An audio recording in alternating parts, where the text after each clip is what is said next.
Ada pertanyaan Habib dari hamba Allah yang berada di Bondowoso. Assalamualaikum warahmatullahi wabarakatuh Habib. Semoga Habib diberikan kesehatan dan berkah dalam panjang umurnya. Amin. Amin. Habib, saya Halimatus dari Bondowoso yang mewakili ummi saya yang ingin bertanya kepada Habib, yaitu mengenai satu, apakah boleh memandikan dan mensucikan orang mati jika ummi saya sedang berhalangan karena yang lain tidak ada yang mengerti? Dan yang kedua, masih berhubungan Habib, bagaimana hukumnya memakaikan kapas kepada orang yang meninggal? Syukron. Kita tidak mendapatkan dalam kitab fikih itu syarat memandikan mayit harus orang yang suci. Tidak, kita enggak dapatkan itu. Memandikan mayit adalah fardu kifayah. Siapapun dia, selesailah fardu kifayah itu. Tidak ada syarat di situ harus suci dari hadas kecil ataupun hadas besar. Artinya boleh baik orang yang suci ataupun orang yang berhadas kecil maupun besar untuk memandikan mayit. Ya, kan ini bukan, tidak ada hubungannya sama sholat dan tawaf. Nah, walaupun kalau dia daripada adab mungkin, daripada fadiliyah mungkin, karena orang memandikan mayit itu dibarengi dengan zikir, ya, dibarengi dengan doa, ya. Kemudian di situ ada niat wudu, ya, untuk si mayit, nah gitu kan. Yang niat itu yang mewudui, seperti hanya ada niat mandi, ya. Yang niat ini siapa? Mayitnya nggak bisa niat kan? Yang niat yang memandikan, ya. Maka afdalnya perempuan yang dalam keadaan suci. Tapi apakah wajib menjadi syarat sahnya memandikan mayit? Tidak kita dapatkan. Yang kedua Habib, terkait Untuk hukumnya memberi kapas, ya, tidak ada larangan. Tidak ada larangan. Bahkan disunnahkan oleh fuqaha. Mungkin bisa kita lihat hadisnya yang jelas di kitab-kitab fikih Bushrul Karim dan I'anatul Talibin.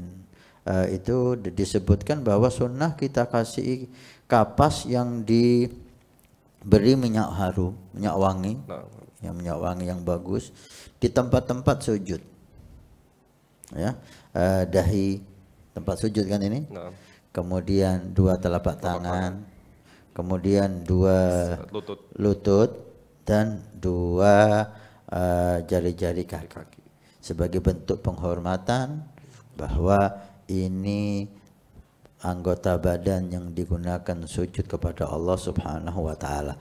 Itu fuqaha, nas fuqaha disebutkan dalam kitab-kitab itu. Tentang memasukkan kapas ke telinga, enggak ada larangan. Kalau memang itu diperlukan, takut ada darah yang keluar, silahkan. Taruh kapas di hidung, enggak ada larangan. Kalau dikhawatirkan ada kotoran darah yang keluar, silahkan, enggak ada masalah. Tapi yang kita ketahui nas fuqaha untuk dihimbau diberi kapas itu di tempat-tempat sujud. Nah, Habib. Selanjutnya Habib, kita akan ke Jawa Tengah di Wonogiri. Ada Akhina Wahyu. Bismillah Habib, assalamualaikum. Assalamualaikum. Izin bertanya, Habib, apa benar kalau sedang sakit jiwa itu tidak boleh berpuasa? Dan bagaimana Jengge Habib caranya agar bisa mengontrol emosi, agar bisa berbakti kepada orang tua kita? Mohon pencerahannya. Ini dua pertanyaan yang kontradiktif. Sakit jiwa nggak boleh puasa. Gimana caranya orang gila berpuasa? Gimana orang yang gila puasa ini gimana? Orang yang gila nggak wajib puasa. Kalau diwajibkan puasa gimana caranya dia puasa? Dia gila. Ya kan? Dia akan makan, akan minum di tengah hari dan dia nggak sadar, gila. Nah, orang tahu bahwa ini dilarang makan dan minum mulai terbit fajar sampai tenggelam matahari ketika dia punya tamyiz, dia punya akal. Ketika dia gila, mana bisa dia puasa? Tapi kalau orang merasa dirinya ada gangguan jiwa, apakah saya ini wajib puasa? Ya wajib, berarti Anda sadar. Anda berarti masih dalam kategori sadar, Anda tahu Anda sakit. Orang gila itu nggak tahu kalau dirinya gila. Kalau tahu orang gila tahu dirinya gila, itu berarti nggak gila. Kalau Anda masih bertanya apakah saya ini wajib puasa, sedangkan saya punya gangguan jiwa, kalau menurut saya Anda wajib. Kenapa? Anda sadar. Anda ini sadar. Nah, nanti ketika tengah jalan kambuh, ya selesai. Gitu kan? Nah, karena gila itu sedikit pun membatalkan puasa. Gila sebentar aja batal puasanya. Akhir. Untuk mengontrol emosi agar berbakti kepada orang tua. Gini Mas, kita emosi sama orang tua itu kok nggak pantas ya.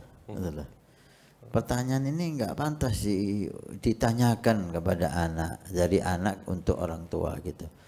Gimana Habib kita menahan emosi kepada teman kita yang mengganggu kita? Oke.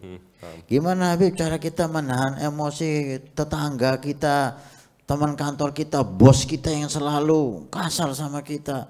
Oke. Gimana Habib nahan emosi untuk orang tua? Ini nggak pantas.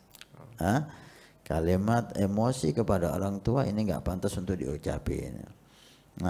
Ala kulli hal. Mungkin sebagian orang tua itu nggak tahu kondisi anak. Memang kita akui itu ada ya. Orang tua nggak tahu kondisi anak. Mungkin anak itu capek, mungkin anak itu masih ini, masih itu. Dia tanpa lihat kondisi anak itu, dia ngomel, dia ini, dia nyuruh, dia, sehingga anak itu merasa tertekan. Walaupun bagaimanapun tetap wala taqul lahuma uffin. Kata Allah, jangan kamu mengatakan apalagi emosi. Itu dilarang oleh Allah langsung dalam Al-Quran. Maka Anda pikir gitu loh. Anda pikir, Anda renungi sejenak. Serewel apapun ibu kita,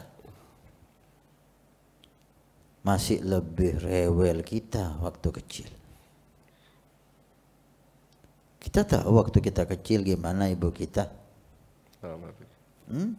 Mulai 8 bulan kita ini di perutnya. Apa nggak ganggu itu?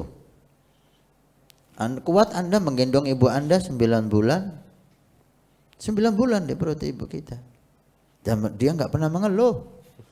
Dia dikusuk-kusuk perutnya itu, Masya Allah anakku. Senang dia. Melahirkan antara hidup dan mati. Gak pernah lahir langsung diambil anaknya dibanting gara-gara kamu saya sakit. Enggak. Lahir begitu sakitnya diambil, dicium, dipeluk, ditangisin si anak. Kemudian disusui, malam-malam nangis, bangun si ibu kencing, berak, berapa kali itu? Enggak kita hitung. Gitu loh. Kemudian giliran si ibu kita sedikit, kita langsung nggak sabar. Inna lillahi wa inna ilaihi raji'un. Berapa sering ibu kita ketika kita sakit, dia minta sama Allah, lebih baik dia yang sakit, kita yang sembuh. Selalu ketika kita sakit, dia ingin biar saya yang sakit, jangan anak saya. Pernah kita gitu sama ibu kita? Gak ada bandingannya, ya, tidak ada bandingannya. Karena itu lihat Anda waktu kecil, ya, maka Anda akan bisa menghargai ibu Anda, dan Anda akan dihargai oleh anak Anda. Ini hutang ya. Anda bakti sama orang tua, anak Anda pasti bakti sama Anda.